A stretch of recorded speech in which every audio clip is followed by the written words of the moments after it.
Assalamualaikum warahmatullahi wabarakatuh. Kembali lagi bersama saya Rizky Ginanjar. Pada kesempatan kali ini saya akan membahas sebuah eksekusi proyek ya, di mana sebuah eksekusi proyek tersebut yaitu misalkan sebenarnya ada 5 tahapan ya atau siklus hidup proyek. Nah, yang pertama itu ada inisiasi proyek, ada perencanaan proyek, ada eksekusi, ada pengendalian, dan ada penutupan.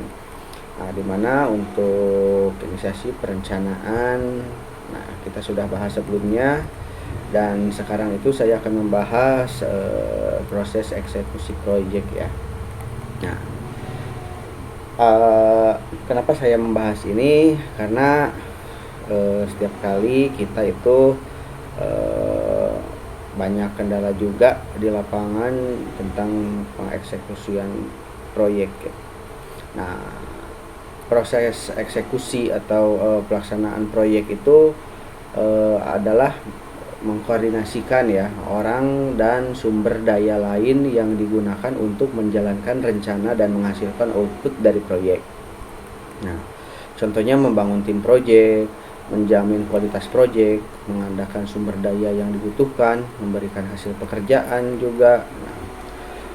Ada juga setelah itu eksekusi rencana proyek ya. Eksekusi rencana proyek itu untuk mengelola dan melakukan pekerjaan yang dideskripsikan dalam rencana proyek. Nah, sebagaimana sudah dibuat dalam perencanaan yang awal ya atau dari inisiasi proyek. Nah, menggunakan waktu dan anggaran proyek.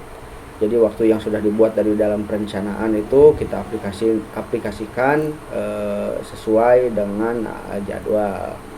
Yang ketiga itu menghasilkan produk atau output project. Nah, ini adalah untuk di eksekusi proyek ini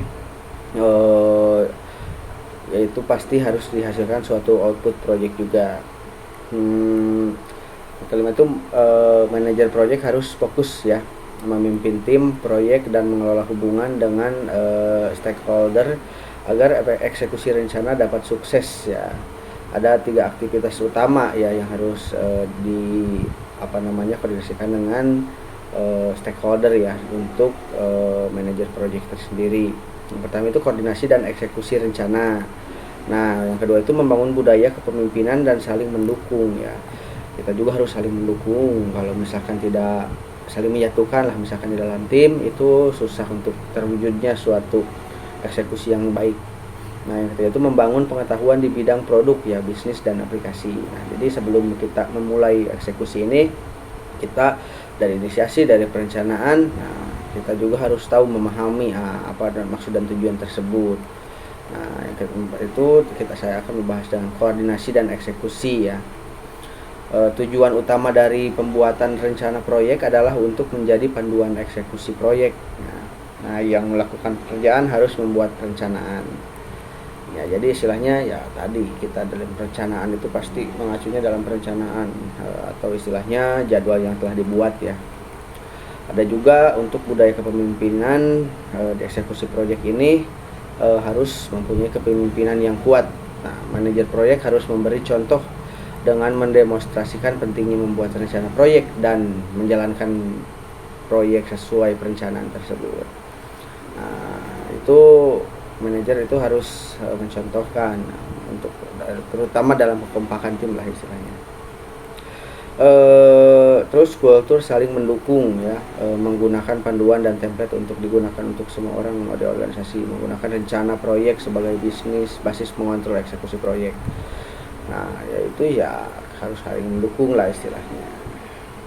Harus gotong royong juga. Nah, dan juga membangun pengetahuan di bidang produk ya, bisnis dan aplikasi. Eksekusi ini dimana sudah berjalan misalkan sudah berjalan, kita juga jangan lupa untuk membangun pengetahuan di bidang produk ya, istilahnya kita harus tahu pengetahuan di daerah produk, bisnis dan aplikasi agar dapat mengeksekusi proyek dengan baik. Misalnya kan kita di perumahan, nah, jadi istilahnya apa saja alurnya, terus apa saja yang harus dilakukan, itu harus dari 0 sampai 100 itu harus tahu gitu kan istilahnya. Manajer proyek juga harus memiliki pengalaman teknis atau mengenai produk tersebut, istilah yang dijalankan proyeknya. Nah, terus ada saatnya di mana manajer proyek tersendiri perlu melakukan atau mengajarkan hal teknis kepada tim proyek ya. Jadi langsung turun tangan. Nah, harus pengendalian proyek juga penting dalam eksekusi. Memastikan bahwa tim proyek dapat memenuhi tujuan proyek. Jadi istilahnya setiap SM atau di bawahnya SPP lah harus dikontrol ya. Nah, manajer proyek juga dan stafnya memonitor terus ya, mengukur kinerja terhadap rencana proyek dan melakukan perbaikan saat dibutuhkan. Nah, seperti itu dari saya mungkin ya. Nanti juga mungkin tambahan sedikit lagi untuk proses penutupan proyek. Yaitu mendeskripsikan semua detail kondisi penerimaan dari fase atau proyek untuk kemudian diakhiri secara efisien. Beberapa aktivitas antaranya mengarsipkan proyek banyak, mendokumentasikan hal-hal yang yang dilakukan, menerima persetujuan hasil pekerjaan secara formal. Jadi istilahnya harus ada pembukuan administrasi juga harus komplit. Nah, begitulah kira-kira untuk mengeksekusian proyek ini. Assalamualaikum warahmatullahi wabarakatuh.